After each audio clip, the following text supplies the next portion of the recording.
Welcome to the All Hoops Podcast. I'm your host, Steve Inman, and joined as always by my co-host and producer to the stars, Chris Brito. We are just a week away from the NBA regular season being over, so Chris and I are going to break down all the interesting playoff scenarios you need to know about, where our Knicks are at. But before we get to all that, Chris, my friend, we're almost there. It's almost your wedding week. It's almost NBA playoff week. How are you? Hey Stevie, thanks for that shout out. Yeah, I'm getting married the day before the playoffs start, which is great timing on everyone's end. Thank you, Commissioner Adam Silver, for that. Um, so a lot of drama happening the last week or so in the for ahead of the NBA playoffs, right? The Knicks just happen to be in a situation where they could either end up as low as six or as high as two, depending on how the dominoes fall in the next couple of days. So the teams in question are the Bucks, Magic, Knicks, Cavs, Pacers. Now, Stevie, what in terms of how do you see the rest of this season panning out? How do you see that order sort of breaking down? Yeah, I mean, I think it's going to stay pretty close to what it is now, which is Bucks two. The Knicks and Magic are right now tied for three. The Magic do have tiebreaker over the Knicks, so right now the Knicks will be considered four. Just half a game back is Cleveland, and then you have the Pacers and Sixers who are still looming in there. So I mean, in terms of where the Knicks want to be seated, my goal would be to play the Indiana Pacers first. I mean, they got off to the great start. They've been pretty mediocre since. Their offense is great, their defense is horrible. And so I think coming off of the last couple playoff rounds where offense has been in short supply for the Knicks for the most part, having a series where you got to put up 120 points a game to win, I think that could be a good confidence boost throughout the playoffs, having that first round. So I definitely would like to play the Pacers. As of now, the Pacers are the 6th seed, which means the Knicks got to get the 3, which means in their last final games, which is at Boston versus Brooklyn, and then versus the Bulls in the final game of the season on the 14th, you're going to have to go at least 2-1 to make that happen. And I think they can do that. Yeah, and so we're recording this before the Knicks Bulls game on Tuesday night. So I think, a lot of this could, sort of we'll get a better idea. But I sort of agree with the Pacers thing. I also think that the Knicks actually match up well against the Sixers. Uh, I don't like that matchup. Joel Embiid's playing his best ball. He's back. I mean, Back. He's playing great. I don't want to but deal with him right now. he's playing well right now after two games. Like, can he play well for the next like weeks or so? Like, can he maintain that level of production? I We don't do. know that after a He's few. averaging 35 points a game. Like, that's not a guy I'm eager to go play in the first round if I can avoid it. But like my point is like as good as he's looked in those few games, we don't know like how healthy he's gonna be or No, stay. we don't. But that's So why I that's would rather play him later in the playoffs with more bangs and oh, bruises sure. than the But first round where he just had 2 months off. I mean, he didn't have 2 months off. He was recovering, but He had 2 months without intense game action. right. So I don't know. I'm not as afraid of the Sixers as like compared to like the Heat, for example. That's the team that I want to like face the least. I'd rather play the Heat than the Sixers. I just think that the Heat always like figure it out, whereas the Sixers, like, I'm not afraid of them. That's just me. That's just me. Um, Okay. I think I would probably rank it in this order. Okay. Like, I'd probably go, I'm least afraid of the Cavs, Pacers, probably Magic, and then the Sixers, and then well, we're not gonna face the Heat because we're not gonna like get to the second seed, I think. But They're only a game out of the 2 seed. so then So I would probably put like Heat, Magic, Sixers at the bottom of that list. yeah, Like, yeah, I would agree. I definitely think a matchup with Cleveland or a matchup with the Pacers is the most appealing option for the Knicks. Obviously, Julius Randle, he gave it a go to come back. You and I both appreciated that. we both were not expecting him to come back. We heard the story of Jalen Brunson talking about in his second season. He had a very similar injury, and it was a pain management thing where basically he rehabbed it, tried to avoid the surgery, and then all of a sudden game action, gets hit on the shoulder a couple of times, and he was like, "No, I can't do this." And it sounds like 5 weeks ago, that's kind of what happened with Julius Randle when he got started getting into some contact drills, and just the shoulder wasn't stable. And so getting the surgery is the right move. It's disappointing in that you kind of hoped he can come back, but luckily they did bring in some reinforcements at the deadline right before, or I'm sorry, right after he got hurt. So it was For Bojan sure. Bogdanovic and Burks. And so the hope is that those two guys have been struggling. If Bojan Bogdanovic can just catch fire and shoot 50% for 2 weeks, which I think is very doable, that's a very, very important addition at power forward for the Knicks. So I feel good about where they are as long as OG Anunoby and Mitchell Robinson, who recently came back, can stay back. Yeah, I agree with everything you just said, and we're starting to see great signs out of Boyan. Um, he's been playing a lot better. I feel like he's been shooting more confidently. Um, I never want to see Alec Burks suit up. It's just like it almost seems like he's forgotten how to play well or like or just the shots aren't falling for him. I don't know. Um, but the team, at least against the Bucks, were very impressive. But I want to see them win games without Brunson having to score 40 points. Oh, see, I think they're going to need that.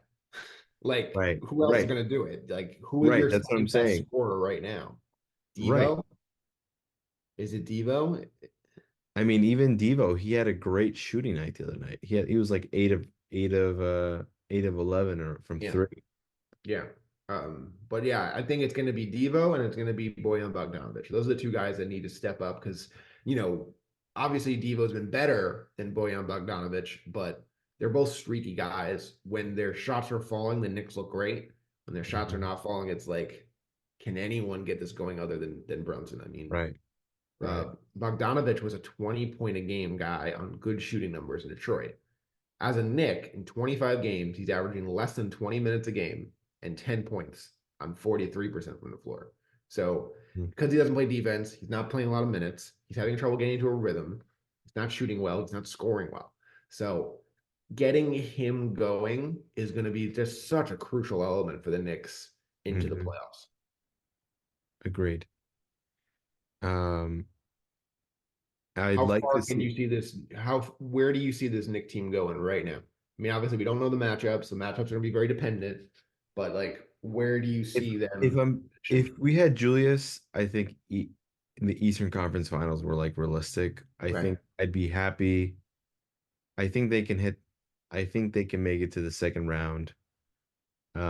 Anything past that is is an achievement in as itself. always. No, it's always an achievement. Eastern Conference Finals. We haven't seen that in what since '99? Is that right? Like Yeah, no, 99 2000 season. So I agree. I think second round is the way to go. I think if the matchups play right, they could wind up in an Eastern Conference Finals against Boston. That would require something weird happen with the Bucks. Bucks Philly, ideally are playing each other in the first round, and then maybe the right, right. Miami thing they kind of go away for a year. That's possible too. You never know with them. So I do think the Eastern Conference Finals is a realistic ceiling for this group. I don't really think they're going to miss Randall as much as you think. His playoff numbers have been awful. And so if Well, Bogdanovich and company I can be sort of good, I think they're going to be fine there. It's more the issue of just not having enough firepower with or without Randall.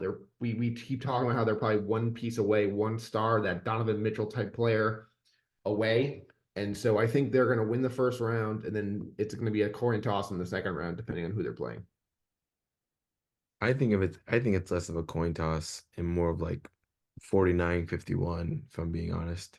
Okay. Um, and the Randall thing, like Randall was recovering from an injury, and then the year prior, I feel like, we just didn't have enough offensive firepower. Well, he was He the was low playing hurt. creator. He was playing hurt, and he didn't play well, and so people kind of got on him, including myself, you know, for taking a lot of bad shots, not finding the right teammates that he did in the regular season, and coming off a very serious shoulder injury.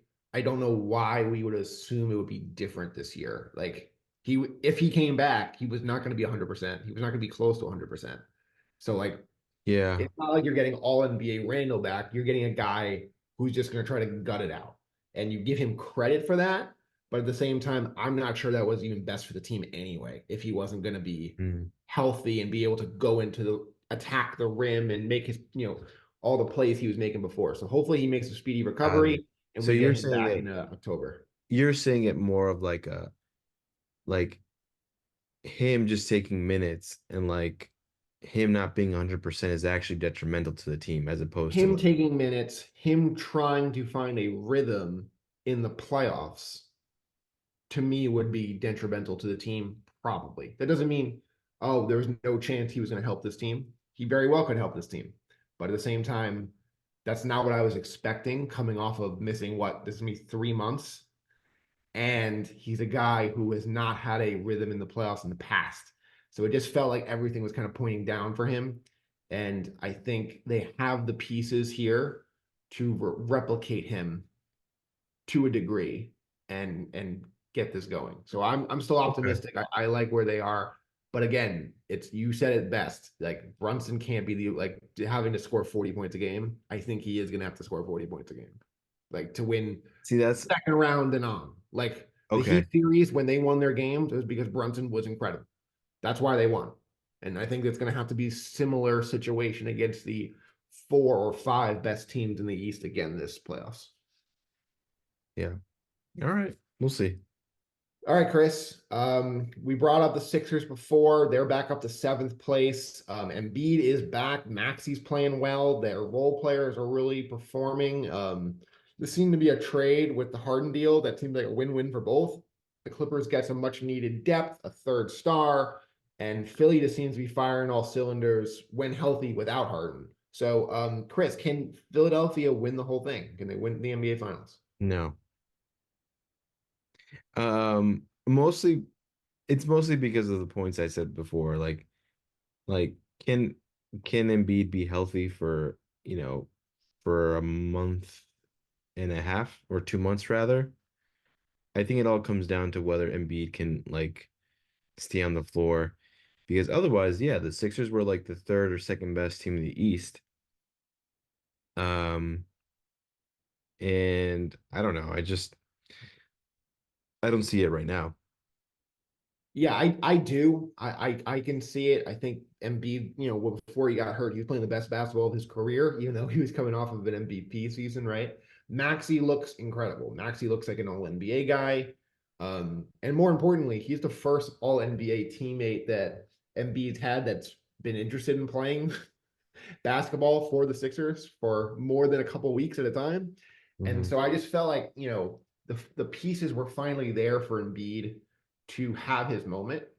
Again, it's the same situation with Randall. How healthy is he? Um, Based on the numbers so far that he's put up since coming back, it seems like he's relatively healthy. He's ready to go. But with him, you never know. And so I think they could make a run. I would probably give them the third best odds of coming out of the East behind Boston and Milwaukee. But at the same time, I would still put them behind Boston and Milwaukee. Yeah, I mean, I'm not even super confident about the Bucks either. No, I mean, even the Celtics, I'm not even confident about either. I I mean, feel very confident in the Boston Celtics. I'd be very surprised if they did not win the East at this point. yeah, but I think it's mostly because everybody else in the East has either an injury or Correct. something. Like, Right, but that's what it is. Like you'd think a team with an older Drew Holiday, an older Al Horford, and Porzingis who's always hurt, they would be the team you'd be worried about their health. And they've been pretty much the most healthy team of any contender in the East. that's true. They've been pretty like I think what really helps them is that like having that continuity that they've had all year, to be honest. That's a really good point, honestly. Yeah, no, for sure. All right, Chris. The Eastern Conference playoffs are going to be amazing. So are the West. We're going to break all the playoff matchups down next week. For now, let's get to our final thoughts. And Chris, LeVar Ball is back. Gotta Mhm. love the big baller brand here. They asked LeVar, what's been going on with his two sons in the NBA, LaMelo and Lonzo, basically, who have not played basically at all in the last 2 years. And he said, quote, a lot of the things have to do with them raggedy shoes that Melo be wearing. Them shoes are not made the right way for him. That's why he keeps tweaking his ankle every single time. So, Chris, what are your thoughts on LeVar Ball trying to hype up his own shoe line at the expense of dissing his own sons? I think I think you can draw a line in being a supporter of your kids and coming across like sort of like a money hungry Hater. hater. Like it just wasn't like the right play. It just wasn't like I you should totally speak your mind. But saying this type of thing is not going to make people want to buy your shoes. No, and first of all, if that's the reason why LaMelo got hurt, they would have replaced the shoes and fixed them. Like they would have. They have millions of dollars on the line. Like the last thing Puma wants with LaMelo or, Lonzo and his shoes, like would be like, oh, our shoes are giving NBA players seizing threatening injuries. Like that's not the case. Like they would come out and say something and they would fix it. So I don't believe that's the case. God bless LeVar trying to sell some big baller brand shoes, but at the same time, unfortunately, it looks like LaMelo and Lonzo are hurt for other reasons besides their shoes. Yeah. Yeah, and I think I mean I can't wait to see Lonzo back on the court. It looks like he resumed basketball activities a while back. Um I don't think we see him again. I think we see I him think we again. saw I think we saw the last of him a couple years ago, unfortunately. Yeah. At least him at a high level. Yeah. Yeah. One final point I wanted to bring up in the Western Conference, and I know we talked about the playoffs. Um but I think the Mavericks look like the most dangerous team in the West right now. Um, I don't know if you feel the same way about the other teams. Just like, oh, besides the Nuggets, to me the Nuggets are until someone beats them, I don't assume anyone will take them down. But I think the Mavericks look really dangerous. Um, they're the maybe the one team in the West that I feel like could dethrone the Nuggets. I think the Timberwolves, you know, as great as they've been, I don't know if they can close I don't games. believe. The Thunder are so young. The Suns are you know, the Suns could also catch fire, but do they have enough? Um, so I just think the Mavericks, Luca and Kyrie have finally figured out something, you know? Yeah, I mean, Luca's just been incredible. I mean, even today, like they're in Charlotte and Luca, is just lighting up the Hornets. Like obviously you knew he would, right? But at the same time, it's like when you see like the numbers and you're like, wait, like this Yeah, is unreal how good this guy is. It's just fantastic. I think he should be the MVP. They've been awesome this season, and Luca put up 21 points in Charlotte in the first quarter, and they're still going. So, that's Luca as always, and that's going to do it for us here on the All Hoops podcast. Chris, I thank you as always. Next time we talk, we're gonna be getting you married, and then we'll also be doing a show at some point next week. So we got to figure out wow. when the Should we best do it time before the is. show? Should we do it for my wedding? No, we're We not. probably should, but we'll have to figure that out, and we'll make it work for both our viewers and Chris and his lovely bride Sarah. So that's going to do it for us here on the All Hoops podcast. Thank you for watching on YouTube and listening on Spotify and Apple. We'll be back soon.